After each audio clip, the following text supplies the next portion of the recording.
5, 4, 3, 2, 1. All right, it's episode 4. Lots to unpack today. Blockbuster trades in the NFL going on. Um, Starting things off, Dolphins trade the number 3 pick for this coming draft to the 49ers. And then the number 12 trade they got from that, they then trade to Philadelphia. So when it's all said and done, Miami will now have number 6 and number 18 pick in the first round. Um, Dolphins also come out ahead on this as they acquire multiple first-round picks for the 2022-2023 draft. Um, I guess, how do you weigh in on what this means for the Dolphins? Does it mean that they're going all in on Tua now? So now that they know they don't have to keep the number 3 pick? Yeah, I think that's a clear sign that Tua is their guy. They're gonna give him that opportunity this year to step in there under center. Now that this is his second year in the league now, he's considered a veteran almost, some would say, because he did get it in a little bit of time last year. He looks. And he didn't play too bad last year. I mean, they did get him some weapons. They did also lose a handful of guys, but they did bring him in a couple wide receivers. Kenny Stills signed down there. That's going to be huge for them. But yeah, definitely shows Tua as their guy. No questions asked now. The media can lay off that. We can lay off that. Mm-hmm. It's not really looks like it's a question mark anymore. Tua is their guy. So I guess still on that topic, what was it? Our 2 episodes ago, we kind of did first 3 picks of the draft breakdown.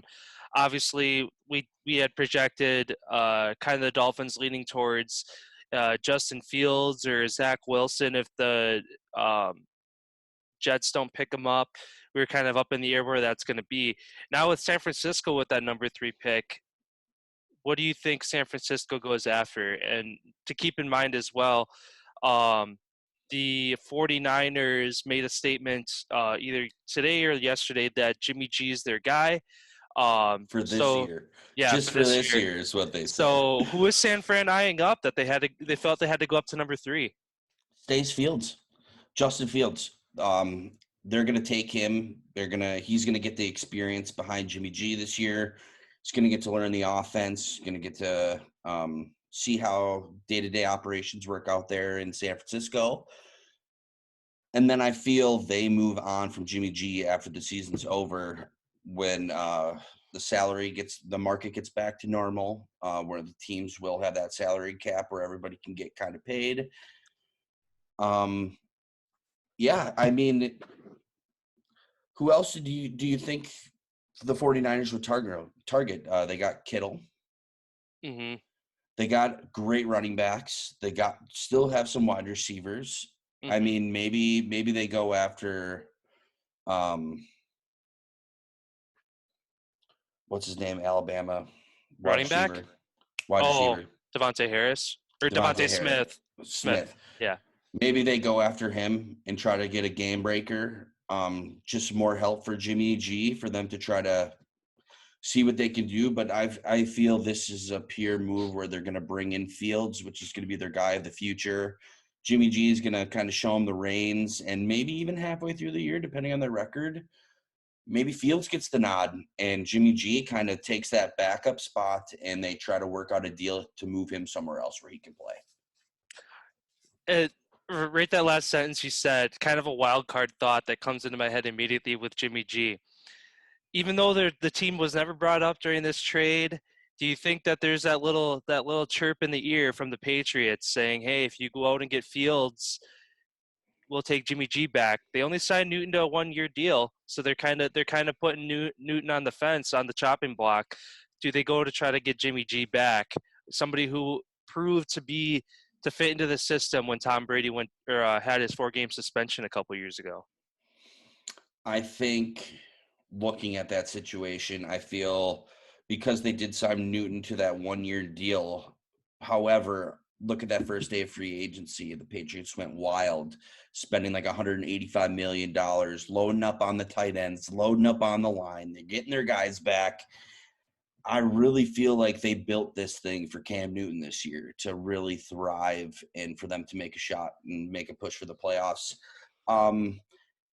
Saying that though, like you said, Cam Newton, say he does bad this year and can't really do much, kind of what last year looked like, except for this year he's got some weapons. He struggles. I could definitely see them, Bill getting on the phone saying, hey, we want our guy back. What do we got to do to get him back? Because he's still fairly young and he can still play the Oh game. yeah. I really feel like Bill didn't want to let him go when he had to let him go, since he was kind of like his guy. And now would be a chance for them to be reunited, Mm-hmm. Even though it's a bit, well, I wouldn't say a long shot because you never know with Bill Belichick. Where else do you think would be a good landing spot for Jimmy G if they decide to give Fields the nod, maybe mid-year, and maybe look to trade Jimmy before the trade deadline, about halfway through the season? There's a handful of spots that could use a quarterback. Houston, that's it. That's up in the air. Denver could use quarterback. They've kind of been hurting for one. Really been hurting for one. Last year they looked very, very bad, and then they had the whole unfortunate thing where all their quarterbacks had to sit out because COVID. Last year was kind of a laughing season for them. One that they'd like to forget about real quick. Mm-hmm. Atlanta, Matt Ryan, how long is he still going to hang on? Washington football team. I know they did get Fitzmagic. Did they say he's going to be the starter? I think so. I think they kind of leaned saying that he's going to be their QB1, if I remember correctly. Um, Especially with them releasing Alex Smith. So it's basically going to be between Haney and Fitzmagic to see who gets the spot. Um, unless they brought in Fitzpatrick to kind of be a mentor to the young guy to, I don't know, get him prepped. But I don't know. I'm sure Fitzpatrick doesn't want to come in and be a backup and play that mentor role either. He has glimpses of, again, he has his nickname is Fitz Magic is for a reason. He has glimpses of doing amazing things, but he's always in tandem with another quarterback where he only plays a game or two and then benched and then this and that. It's got to be hard to do that, and then all of a sudden 2 weeks later, he threw 2 picks, you're back in. So it's like, just to be swapped in and out like that, that's got to be hard for a quarterback. Absolutely. And how he keeps doing it over and over again, still finding a way to win games. I was just looking at his contract really quick here. 1 year, $10 million deal, and then it has the $2 million for incentives. So it kind of looks like he is going to be that starting quarterback, giving him that $2 million of incentives if he goes out there and balls. He says he's feeling better than ever, and that there's good juju going around right now in Washington. Sticking on that topic, it looks like that name, the Washington football team, looks like that might stay. Mm-hmm. City people like it. I think it's a good fit for him.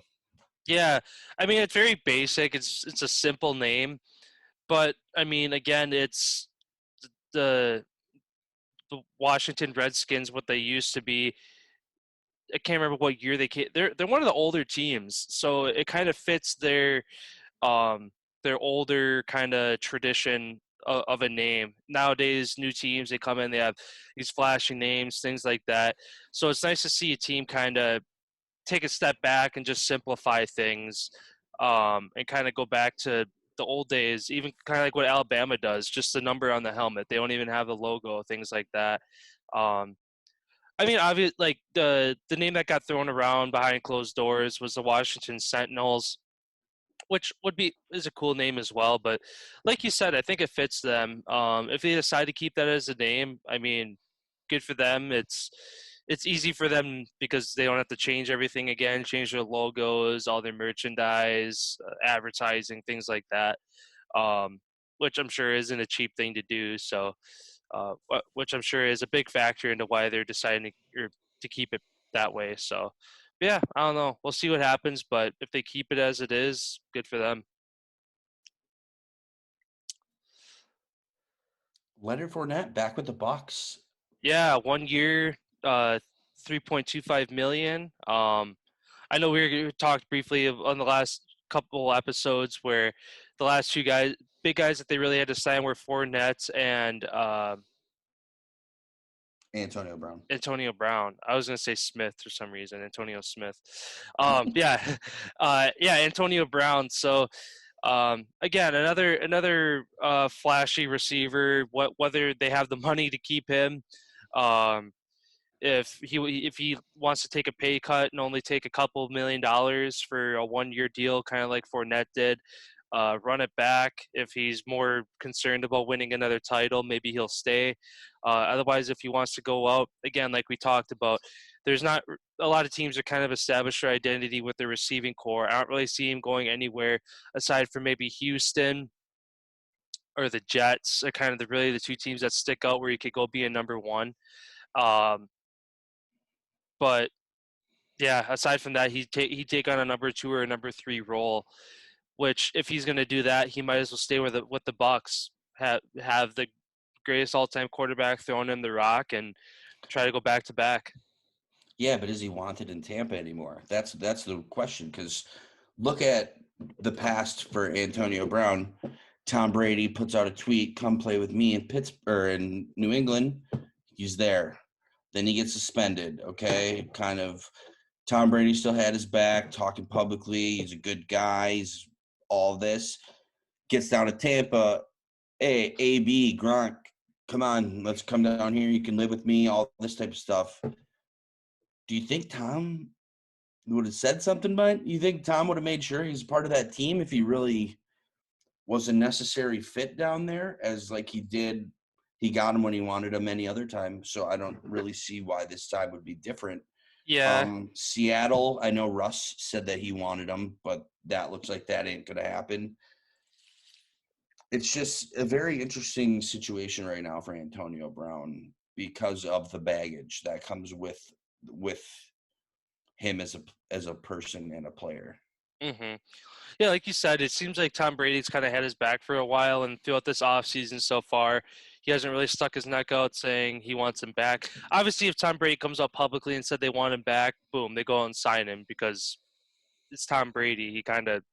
He's the second head coach of that team, kind of. So, um, so yeah, it makes you wonder now if maybe Antonio Brown's kind of being sloppy again with the way he is, and Tom Brady's kind of giving him his strike three and saying, "I've stuck my neck out for you in New England, and you go and do your shit there." And now maybe he's in trouble with something again, and something's going to come out in the next couple weeks. But yeah, who knows? It's definitely been quiet. He's definitely been one of those guys where free agency, there's been a lot of guys moving around, things like that. And Antonio Brown's just kind of had this question mark over him, and that's all that's been said about him because nobody really knows anything else. Yeah, there's nothing, and that's one thing too that has also been kind of interesting. You used to see AB in the news all the time on every single sports network 24/7 talking about what a guy is and whatnot, like with everything that happened. You haven't heard nothing about the guy in the last 3 years, yet he just goes out there and wins a Super Bowl. Um,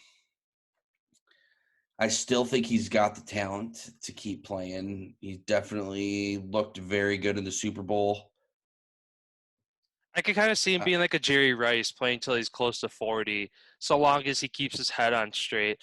He's in his mid 30s, and he looks like he's got the same step as some of these young guys.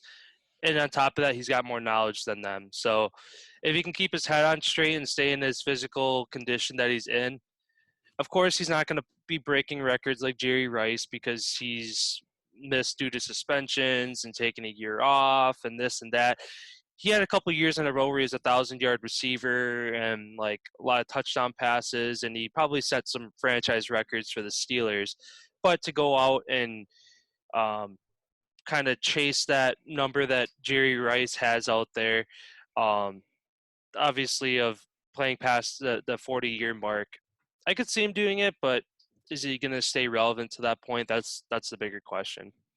And receivers usually don't last that long now, especially with the beating that they take hitting them. Oh yeah, With how fast they got to run and move, and just the way of the world in general, especially living in the United States. There's a lot of things that affect, unless you're like LeBron James or Russell Wilson, where you're spending $3 million on your body to take care of yourself year round to make sure that you are the top of the top where you can be. It's just a big question mark for guys. yeah.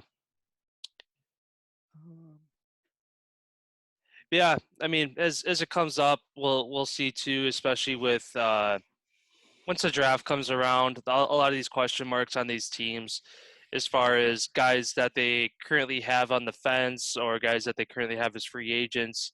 Um, Obviously, the draft will kind of put it into place. If they go out and get somebody in the same position, okay, maybe they're going to get rid of that guy. If they go out and they get somebody else, okay, maybe they're going to try to work something out. So that's always interesting to see how the draft plays out, not only to see new blood in the NFL, but to also kind of fill in those gaps of current players and their state on these teams. Yeah, and like you said, once it gets closer to the draft time, we will definitely dive in deeper and go more in depth on what these teams are going to look to pick, who they're going to like, all that kind of stuff. And we're still unsure yet if we're going to break it down by division or if we're just going to do it in all one podcast. So we're not too sure on how we're going to do that yet, but we definitely want to dive in deep and really get in there with that NFL draft coming, as it's a pretty big class that's about to hit. Yeah. It kind of sticking with the NFL and talking about Antonio Brown's trouble. Another player who just recently got in trouble, Marshawn Lattimore, arrested in Cleveland, found with possession of a loaded gun, which they believe to be stolen. Um, why he was in Cleveland. Everybody always talks shit about Cleveland being this horrible city. Why the fuck he was there getting in trouble. And then also to add, the Saints had no comment at this time. Maybe over the weekend, the comments will come out, and on our episode on Monday, we'll circle back to this and see if there's more to talk about it. But I mean, again, we always got to throw shade at some of these guys as far as being professional athletes, kind of being a role model for the sports community, and they go out and do stuff like this. I mean, especially with, again, the mental health awareness that it becomes more and more prevalent every day. So where these guys can go to resources that you and I can't go to if we have mental health issues. At least we can't afford it as much as some of these guys can, but they just allow it to kind of slip and then get into weapons or drug issues or like the Deshaun Watson scandal, stuff like that. So, yeah. Yeah, and unfortunate for him, he's only 24 and going into his last year of his contract with the Saints. He's a great player. He's Oh yeah. one of the top corners. This is his fourth year into the league, or this is going to be his fourth year in the league. He's been to 3 Pro Bowls already, and he was NFL's Defensive Rookie of the Year in 2017. Dude's a stud, but if you can't keep it together off the field, and you're getting caught up with a stolen gun in a different state, in a different city, and you're with some people you may or may not know, who knows if it was him or if it was the people that he was with. But still, you being who you are and the role model that you are, you shouldn't have even put yourself in that position to start with. Yeah. I was trying to remember too. The Minneapolis Miracle, was it Marshawn Lattimore who was the um? Oh, Marcus Williams. Never mind, not Marshawn Lattimore. I was trying to remember who the cornerback was who whiffed the tackle and Vikings won it. But yeah, I don't know. It's always a topic to talk about. It's always something that's going to happen. It seems like once a month somebody's getting in trouble, and it never fails. If not more than that.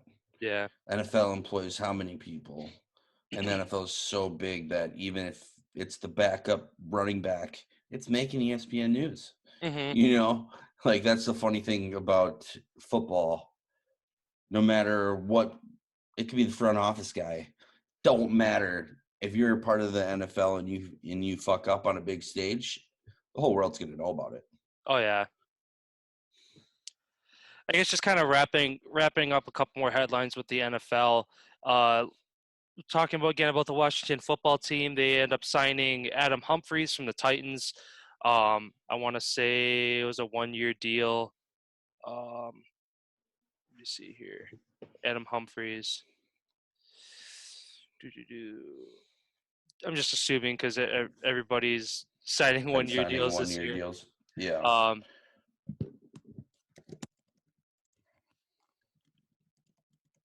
just showing the deal for that he had with the Titans.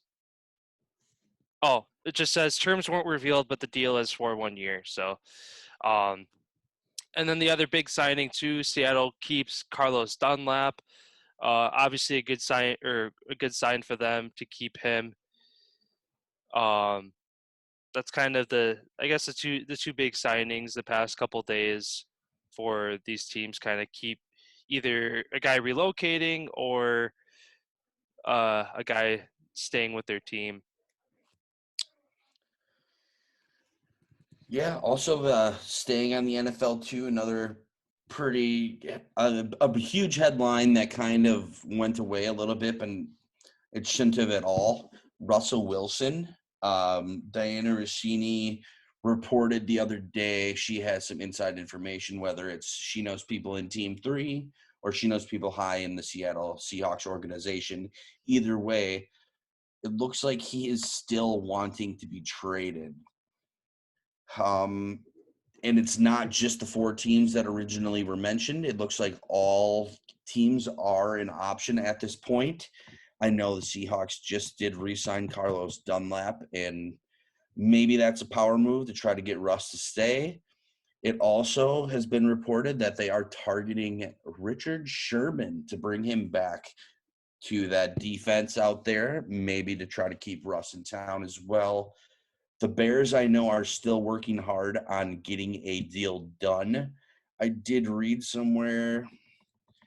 I just want to pull it up so I'm saying this accurately. Um, there's a trade that that would be good for everybody. That is, the Bears fans really want to happen.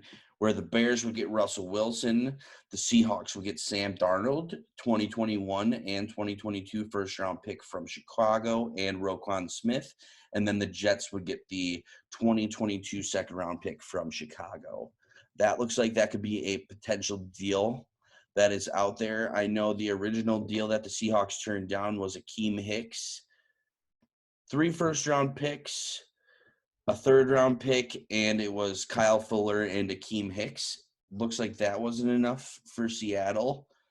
So you really wonder what it's going to What take more to do you move want? That sounds Russ. like a pretty damn good deal. I know that you could almost build a new team with 3 first-round draft. Well, 3 even first-round draft Akeem picks, Hicks, he's an all pro lineman. Will Fuller, all pro cornerback. So then you don't have to go and get Wilson. You got and 2 that all-star defense guys did on that struggle defense. too. Yeah. Yeah, So, huh. you really wonder what it's going to take for Seattle to move him, if they're going to move him, because I know that displeasure is still there with Russell not getting the O-line that he wanted, with them really trying to do something to beef that O-line up for him. I Which wonder if he's again, good. talking about You the think he's going to draft, move? Yeah, you think he's going to move? I mean, it'd be nice to see him move. Of course it's always good to see loyalty for teams like Aaron Rodgers with the Packers for so many years, Tom Brady with the Patriots for almost 2 decades. Russ has been with the Hawks for probably almost 10 years now, I think. Like probably 7 or 8 years. A Um, while, yeah. so it's always good to see loyalty in the NFL, but at the same time, it's always nice to shake up the league, especially the NFC North. And we had talked about it, I believe, last episode with how the quarterback position is pretty lopsided in the North right now with Rodgers, Jared Goff, Andy Dalton, and Kirk Cousins. Obviously, one name sticks out of those four the most, and that's Rodgers. So to bring Wilson into the North and have those two, especially because it seems like almost every year the NFL tries to have Rodgers and Wilson head to head, whether it's Seattle coming to Green Bay or Green Bay going to Seattle. I feel like everybody likes to see that matchup. So if Russell can come to Chicago, that's a guaranteed matchup twice a year. And then even into the playoffs too, it seems like Green Bay and Seattle run into each other a lot, or even Green Bay and Chicago. So, yeah, I mean, it'd be nice to see him get traded. Again, like you said, what's it going to take to get him to move, though? As I was talking about the draft before, that's going to be filling that big question mark as well. If Seattle goes out and they can get a left tackle or wherever their weakest point on that line is with their first round pick or even their second round pick, whatever it looks like, go and get a couple guys to beef that lineup. If they do, they're keeping Russ. If they don't, it's basically saying, all right, the door's still open. Who wants him more kind of thing. Yeah, and how you talked about how the NFL kind of wants those Wilson Rodgers matchups type thing. They're a business, they're a money making machine, so they try to get those big name headline quarterbacks face to face, like the Rodgers Brady matchup. Had it twice this year. How awesome was that? Brees and Brady, you had that 3 times this year. Mm-hmm. You know what I mean? You had Lamar Jackson didn't play. Yeah, they did. He played Mahomes. Then you had Allen Mahomes, all these young guns facing each other. Yeah. And the best part of this whole thing is the Cowboys getting left out of this, because I love to see it, dude. Mike McCarthy, thank you for winning us the Super Bowl, but I hope you really run that franchise into the ground so America can just laugh at the Cowboys. Yeah. Yeah, kind of like you said, as far as those matchups everybody wants to see. As fun as it is to watch Aaron Rodgers throw 5 or 6 touchdown passes against the Texans or the Jags or whatever and pound them. It's more fun to watch a tight game with a couple miscues on both sides of a really good close game. And like you said, as far as bringing Russell to Chicago or just bringing him to a team that, I mean, obviously Seattle needs him. Who they'd go to after him. What is it? I think it's actually Brett Hundley. Isn't he the backup right now? I want to say he's the backup. He did go to Seattle at one point. If he's still there, actually no. Brett Hundley's at Arizona now. I think he's the backup for Murray. So I don't even know who the backup is for Seattle. Alex McGough and Danny Etling. Yep. Know who those guys are. So that those guys are Hall of Famers. Yeah. So so yeah, it goes to show that, I mean, it kind of makes sense why Seattle's being stingy. They're making sure that they get somebody who can immediately replace Russell. Which makes you wonder why there's not talks of like a 3-way trade involving like Houston in the mix, where somehow Deshaun Watson ends up in Seattle and Russell goes like a 3-way trade, like between like Russell goes to Chicago and then Watson goes to Seattle, and then obviously Houston would have to get something out of it too. But and that's the thing too, why you got to get some of these big trades to happen, kind of like today, the pick trade between the Dolphins, Eagles, and 49ers had to be a 3-way deal done because there's not enough on the table between two teams. A third one has to be thrown into the mix to kind of make it worth it. And when you're talking about two top 5 quarterbacks in Russell Wilson and Deshaun Watson, you need a third team to be in on it to kind of add more to the table for these deals to go down. So yeah, those 3 teams kind of make sense as far as a 3-way trade that can go down. But, well, time will tell to see what happens there. Yeah, and you got how you have all these big quarterbacks coming into the league this year. you're going to have pretty much big name quarterbacks dueling it out every Sunday for every game. You know what I mean? Mm-hmm. It's going to be, this next year is going to be really fun to see how this new season of college quarterbacks that are coming in who are supposed to be top of the line, you know, it's going to be fun to watch. I really think some people are in for a surprise at some of these quarterbacks. Maybe some of them fall apart, you know, not every guy can make it. No. Yeah, that's just crazy. Like you said, not every guy can make it. Where you see a lot of these, like, for instance, Joe Flacco. Where did he just get signed to? The Eagles? I can't remember. He, he just got signed as a. He just got I signed think as so. Joe Flacco. Yeah, Broncos. Eagles. Are you sure? I don't know. It pops up saying quarterback for the Philadelphia Eagles. Oh, yep. You're right. He got Yeah. released. Yep. They didn't re-sign him in Denver. Oh, okay. But yeah. He Anyways. played a little bit last year. I think he played a couple games while Drew Lock was hurt last year. Yeah. But anyway, the point I was getting at is you have guys like Joe Flacco who won a Super Bowl for the Ravens, like eight to 10 years ago. I don't remember exactly what year it was, but you have That a was the Harbaugh brother yeah, matchup, wasn't it? yeah, it was. Um, but yeah, you have a Hall of Fame quarterback, and I mean that's all it really takes to get into the Hall of Fame is winning a Super Bowl. Um, to have him as a backup to Jalen Hurts, so it goes to show how many years ago Joe Flacco would have been a starter.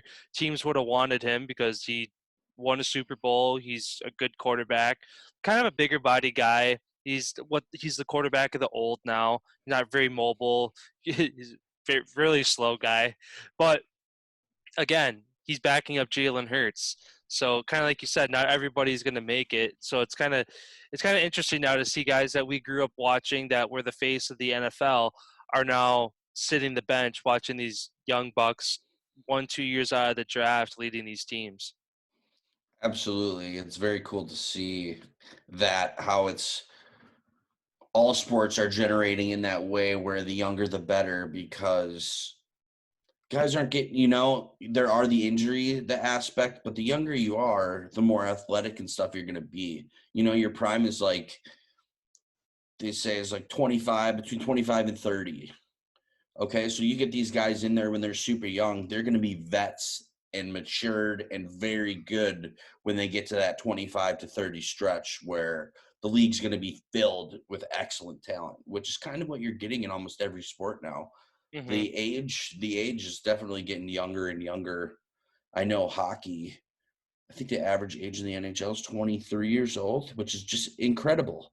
Like that is insane that it's hard to find guys that are born, you know, Mm-hmm. past 98, 97. You know, it's really cool to see. It's fun to watch. Yeah. Um, yeah. As far as the league kind of taking a younger trend too, it makes sense because it's cheaper for these teams to have these younger guys. They put them on rookie deals, Yep. and where it only costs them a couple $1,000,000 or even And you got them six for 3 figures, years, six 4 figures for some of sometimes. them. Yeah, and obviously at that point, if they're balling out, they're going to want that. They want to be one of the highest paid quarterbacks or receivers or left tackles, whatever it might be in the league. But you get that 2 to 4 years to kind of ride them out on that rookie deal to pay them a low amount, which to them is going to be a lot because they've never seen that kind of money before. So again, it's just that trend of the younger guys in the league kind of taking over. Um, yeah, it'll definitely be. It's funny how low is it going to go though? Like, you know what I mean? There's just this trend of younger and younger, younger. Like, when's it finally going to hit that low point where it's getting to the point that they're going to have to skew the rules of the NFL as far as like kind of the one and done deal for the NBA where guys can play 1 year in college and be playing in the NBA at 18, 19 years old. Um, makes you wonder down the road 3 to 5 years if that's going to be something that comes up to allow guys straight out of high school to go into the NFL if they're that good.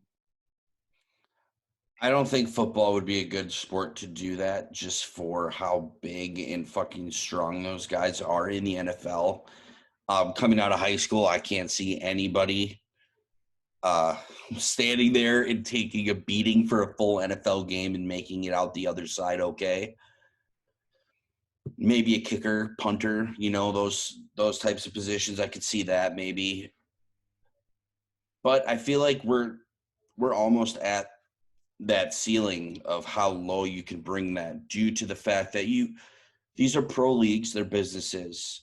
They need professional kids, professional people involved in it. And you're not a professional person when you're 18, 19 years old. You know what I mean? Yeah. You're driving for 2 years, Mm-hmm. really talking and whatever for 7, 8 years. Like, you're still learning how to figure it out.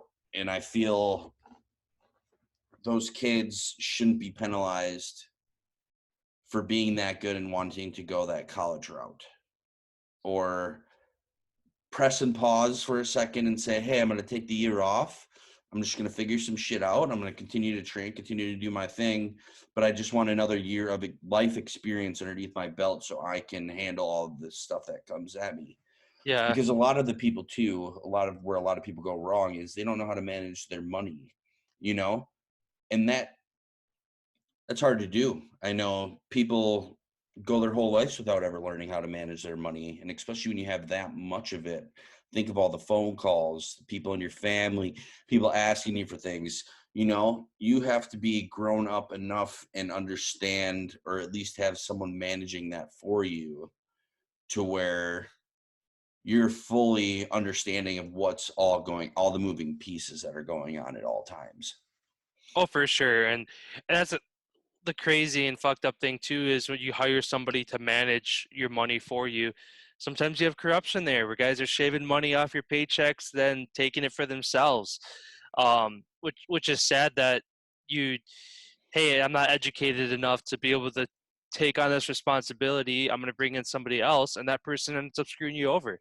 So, or even your family. There's a guy in even the your family. NHL. There's a guy in the NHL, Jack Johnson, top pick. He was one of the top picks, defenseman for the Columbus Blue Jackets. Hold on, let me just make sure that was correct. Was he the guy who had like his parents screw him out of a bunch of money? 60 mil. He was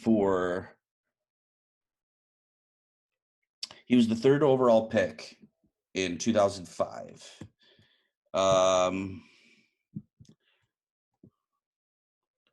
Looks like he's currently on the Rangers.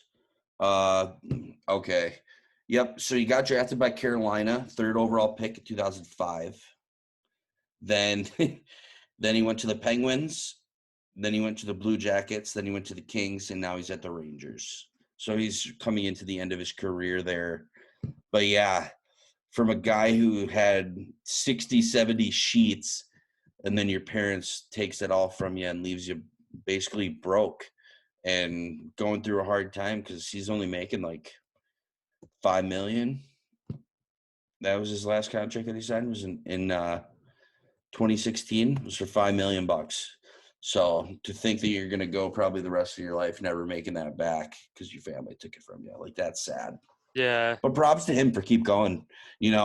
Most people probably would have caved and ended it all and just quit playing.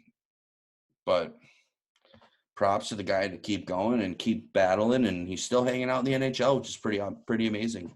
Yeah. Yeah, I feel like it's even worse when your own family does that shit to you. But I mean, you never know. You never know who's going to turn on you. Yeah, that's true. Last news, I think, of the NFL here. Drew Brees. Oh yeah. Potentially Sunday Night Football commentator for this upcoming season. There was an article on Bro Bible that was released one of the other days, and it was just talking about how NBC's kind of fat, right? NBC, or is that ABC? for Sunday Night Football? Sunday night. Yeah, it's NBC.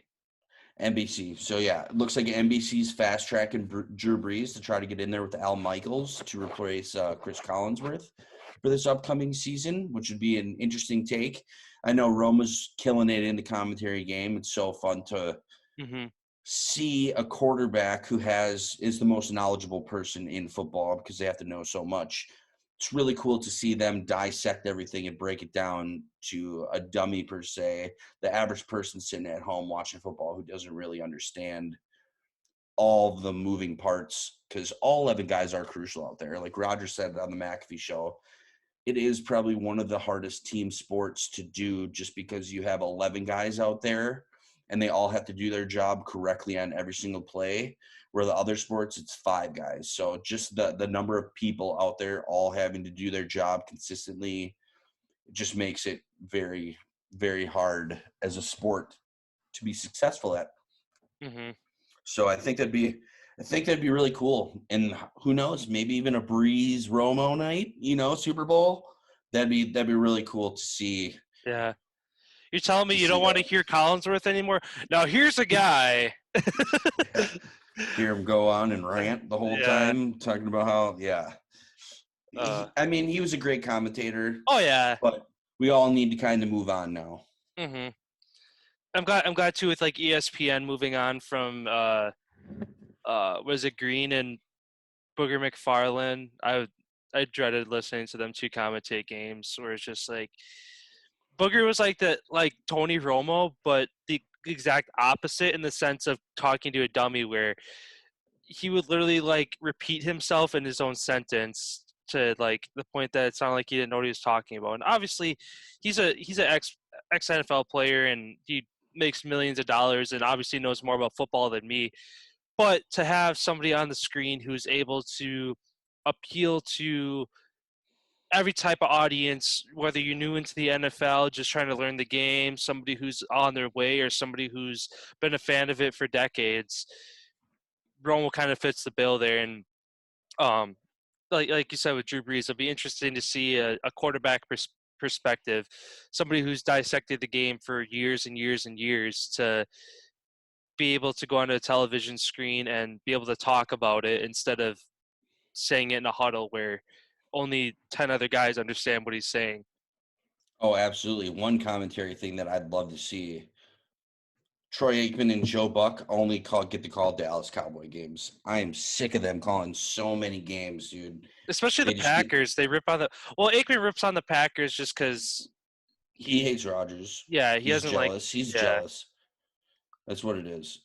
He's jealous, but those two should only be able to call Dallas games. That's it. Yeah. Let's start a trend. Let's start a hashtag. Start a GoFundMe to get them to sign a contract for only Dallas Cowboy games. Only. Yep. Come on, Jerry. You got the money for that. Yeah. No, I agree with that. That'd be cool to see, like even Drew. Well, it sounds like you said Drew Brees is prepping for kind of Sunday Night Football, but it'd be nice to see some newer. Well, I like Charles Davis and Kevin Burkhardt. They're for Fox. Those are two good guys. I like listening to them always call games. So it'd be nice to see them kind of get more. I mean, obviously they can only call one game a week. They can't call. There's 16 games that happen. Well, aside from bye weeks and stuff, but there's over 10 games that happen every Sunday. They can only call one. So it's like whether they call your team's game or not is up in the air. But they need more guys like that are just more, and like Romo, who just kind of dissect the game and make it fun to listen to. And it's not all about analytics, because again, we all have smartphones, we all have a brain. We can go look up analytics if we want analytics. It's about watching a game and having it be entertaining to listen to. Right. Yeah, I guess kind of moving on from the NFL and with this topic as well, kind of a trending thing for, I guess, our podcast.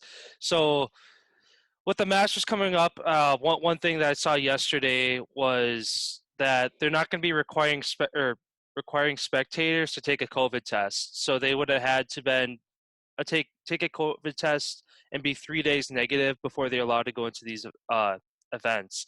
So starting with the Masters, they won't have to do those tests anymore. So it'll be kind of interesting to see, I guess, how that works out as a spectator for that sport.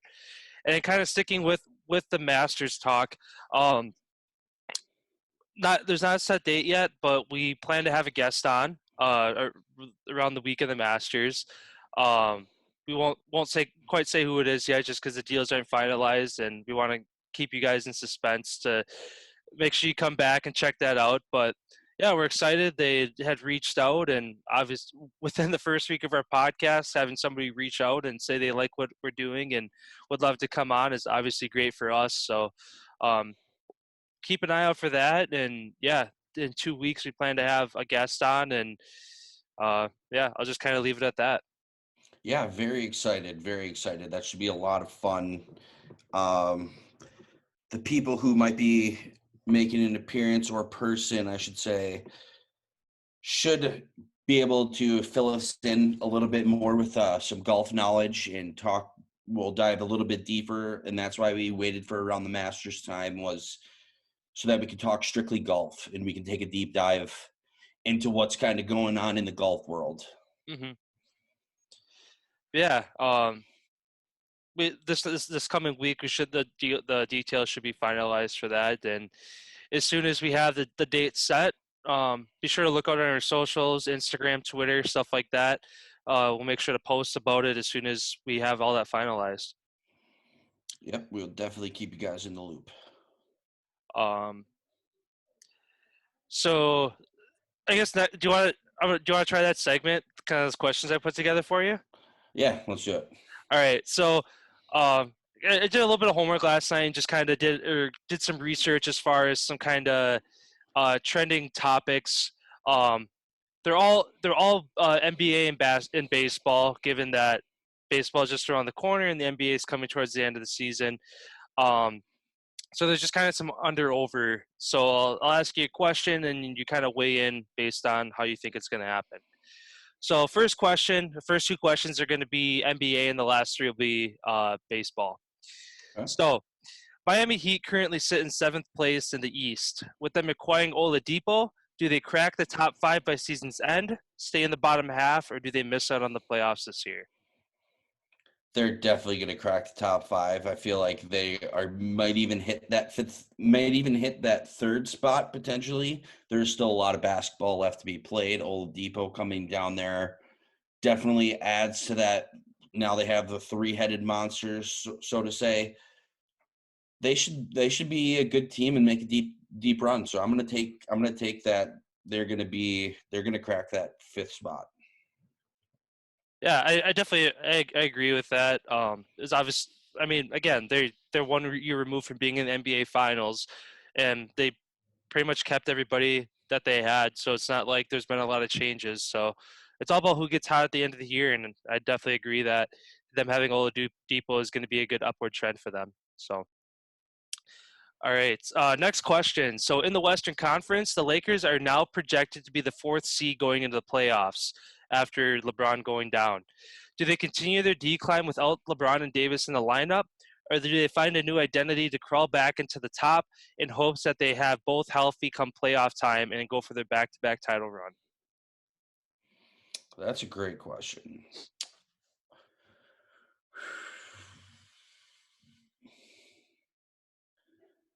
I mean, you'd like to put faith in the system and believe that the Lakers is an organization, one of those top organizations, having those pieces. Granted, they are out, still having them in the building, in the room, talking to the guys, helping the younger guys figure it out. I feel like they'll find their identity and at least hold on and make a playoff spot. And hopefully LeBron, AD can get back, and right around that time, with about a week, 2 weeks left in the season, where they can get some minutes back going for them to make a deep run, because I could see them facing the Nets in the title. Like, I could really see that, but also the Clippers now have a way better chance after they got Rondo, like we talked about yesterday, due to they got a leader now. Mm-hmm. They never had one. It was kind of PG Kawhi. Who's going to take the leadership now? Rondo comes in. I'm that guy. You guys just worry about balling. Mm-hmm. Yeah, So no, I definitely I agree. believe that they'll find that identity, and hopefully that they can make another run. It'd be cool to see LeBron win another one. Yeah. So yeah, moving on. The last couple of questions here, all kind of baseball related, being 6 days away from opening day. Uh, and these are all the last three of these are kind of projections for the year. So, the Dodgers are the National League favorite to and projected to have 103 wins for the season. Do they break 100 on the year, or do they stay under? They'll break 100. Dodgers are a powerhouse. They built that team perfectly. They've always been there the last however many years. They're breaking 100. All right. Um, so last two questions kind of related to our Milwaukee Brewers. Um, Brewers are projected to win the NL Central by 4 games over the Cubs. Do the Brewers win the Central, falter a wild card game for the second year in a row? I believe that we do fall to that wild card spot. Love to see the Brewers win the division. You kind of really don't know what's going to happen, as usually the Brewers do hit that slump. They lose a guy. They usually always hit, like, we come out hot every year. We always are the top, and then we hit that slump that takes us all the way down. It happens year in and year out. Never, you can't count on that not happening as a Brewers fan. So I'm gonna say we're gonna make the playoffs, but I think we're gonna hit that wild card spot.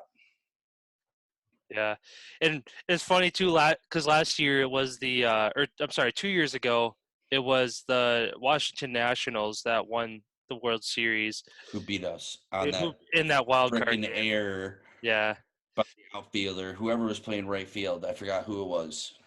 I think it. Oh, what's his name? He was only with the Brewers for a year. He was a young guy. Yep, he was Um, a young guy, and he's good too. He was a young guy, and he was good, and he just made an error. I could see his And face because he always had a big chine of sunflower seeds. I can't remember his name. Grisham. there it is. Yep. So yeah.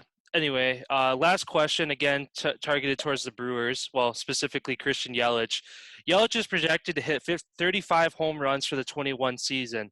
For reference, Mike Trout is projected to be number one with 43. Does Yelich fall short of or surpass that mark to even um, move up to the number one spot? You said 35. Yeah.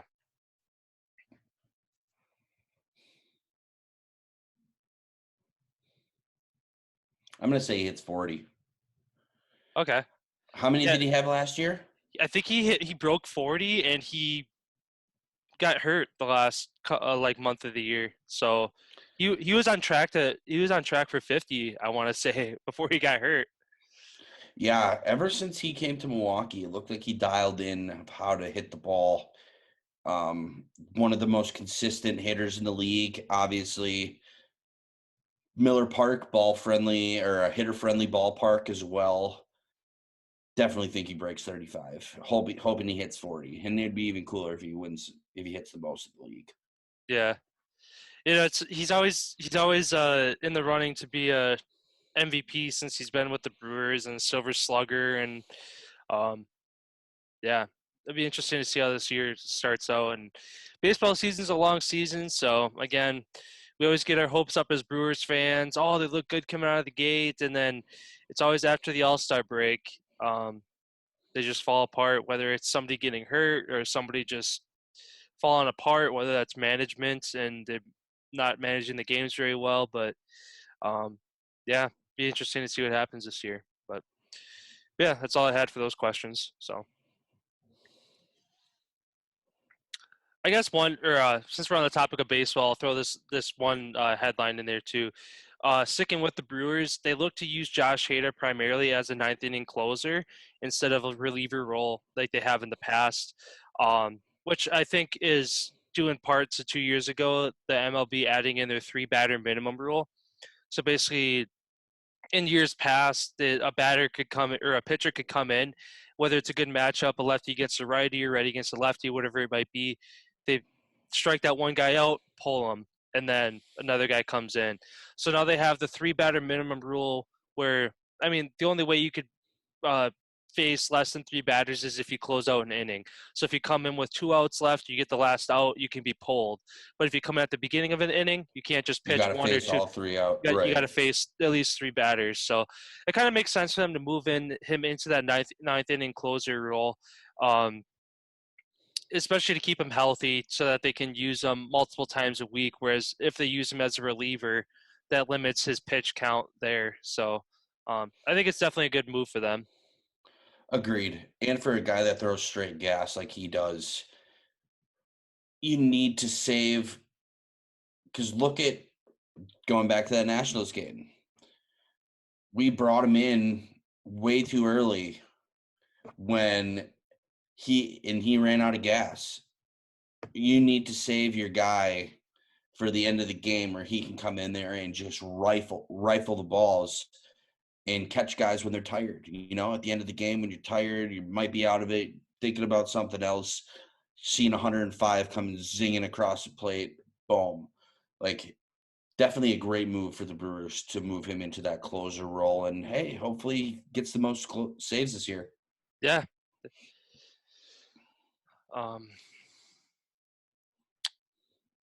Yeah, I don't know if you had any other points. I kind of, as we talk about a point, I take it off my list. So that's kind of my main highlights for the day. Yeah, nothing really else. Baseball world. Can jump over to hockey real quick for last night. My Flyers got piss pounded 8-3 by the Rangers. That was a very saddening game to watch for the Flyers. They're going through a very, very bad struggle right now.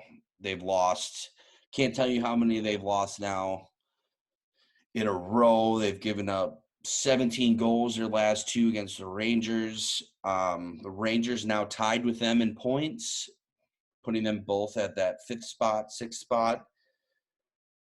Miko Zibanejad also had to bring this up. He also set a record tying Lemieux, Gretzky, and Stevie Yzerman for points in consecutive games against the Flyers and goals against the Flyers in consecutive games. So shout out to Mika. I also did happen to catch the end of the Toronto Maple Leafs and Ottawa Senators game. Austin Matthews made a crazy play to give them the win. He stuck his leg out and stopped the puck when it was going to be a 3-on-0 going the other way for Ottawa in overtime. And he walks in and dangles the goalie. He lost it. Mitch Marner grabs it, comes around and throws it to the defenseman in the slot. They ended up winning 3-2. The Penguins, they won 4-0. Dominating performance. Crosby, 3 assists. What can you say? How are you? The New York Islanders, they beat the Boston Bruins 4-3 in overtime. That was a great game. The Capitals beat the Devils. Ovechkin, goal and an assist. Good to see him keep pumping those numbers. It'd be nice to see him catch Gretzky before it's all said and done. Carolina Hurricanes beat the Columbus Blue Jackets 4-3 in overtime. The Minnesota Wild down the Blues 2-0. The Blackhawks down the Panthers 3-0. Predators shit on the Red Wings 7-1. The Stars ended up beating the Cup winners of last year, the Tampa Bay Lightning, 4-3, and then the Colorado Avalanche beat the Vegas Golden Knights 5-1. So as you can kind of see, it's either blowouts or it's overtimes. That's kind of what you're getting this season, just looking at how all the games are going with the schedules, the back-to-backs, the playing the same teams kind of all the time. It's really starting to get grinding and taxing on these teams. And like my Flyers right now, the wheels have just about fallen off. The trade deadline's coming up on April 12th. Hoping that they make a couple moves to change some things up. I think they've gotten too complacent coming into the year, being expected to be the top seed coming out of the East. Carter Hart, young goaltender who had a great year. He's really, I know as a goaltender, it's really hard to bounce back when you've just been not even standing, like you're playing goalie, but it's like you're not even in the net. Teams are just putting pucks in, and not just his fault either. The Flyers need to give definitely more of an effort. It seems like they're too lackadaisical out there, and they just think like they expect to win. Mhm. So I'd be hoping as a Flyers fan, hoping maybe they move Carter Hart, maybe they move maybe they move their goaltender, their young goalie that they thought was so good, who unfortunately has shit the bed this year so far, or maybe they try to go out and get like a Patrick Laine, who is one of the top goal scorers that was moved from Winnipeg earlier. So that's kind of all the hockey talk that I got for today. There was a lot of games last night, so it was a lot to keep up on, especially with me as a Flyers fan. I did have to watch that whole Flyers game. So tonight you have the Devils and the Caps going at it, the Ducks and the Blues, the Sharks and the Coyotes, and then you have the Jets and the Flames. The Oilers and Canadians are postponed again for COVID.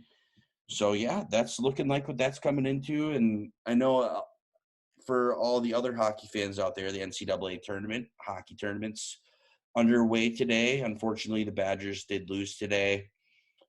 But it's great to see all these college tournaments and stuff coming together at the same time, where it's like a month and a half of great sports. It's like once March Madness starts through the Masters is just like crazy sports. Like it's a great time of year, especially for us. Yeah.